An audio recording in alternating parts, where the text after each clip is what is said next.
আমাদের যে অধিকাংশ শিক্ষার্থী যারা আমরা বাংলাদেশে এইচএসসি পরীক্ষার্থীরা আছে তাদের অধিকাংশ কি 80% হচ্ছে মানসিক অশান্তিতে ভুগতেছে ভাই।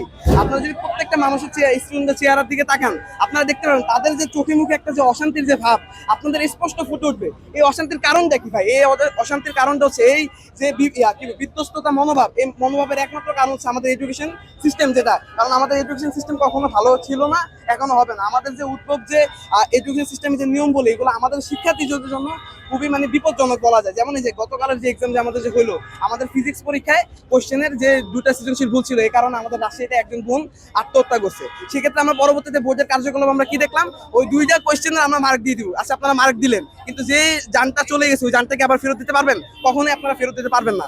অতএব আমরা বোর্ড থেকে আশা করি আমাদের জন্য ভালো কিছু। আমরা শিক্ষামন্ত্রীর পদত্যাগ চাই, কোনো কথা নাই। ওদের কাজ হইতেছে হচ্ছে কি আমাদেরকে লাইন আপ ঠিক করে দেওয়া, কিন্তু ওনারা কি করতেছে আমাদের এই যে চলার পথে শিক্ষা জীবনে আপনাদেরকে ফার্মের মুরগি বলা হচ্ছে, কি বলবেন সেই বিষয়ে? না, সেই বিষয়ে বলবো, দেখেন তিনি যেহেতু সরকারি একটা কর্মকর্তা, তিনি যেহেতু এডুকেশন মিনিস্টার, তার থেকে আমরা এইসব কথা আশা করি না। এটা আমাদের জন্য খুবই দুঃখজনক।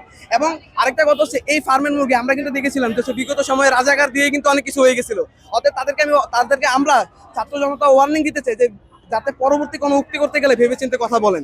আর এই ফার্মের মুরগি বলেন ভাই, পোল্ট্রি মুরগির জন্য কিন্তু আপনারা আজকে মন্ত্রী হইতে পারছেন, ঠিক আছে? অতএব অতীত ভুলে গেলে কিন্তু ভবিষ্যৎ কিন্তু খুবই বিপজ্জনক। দেশে দেশে সবার সাথে দ্য নিউজ।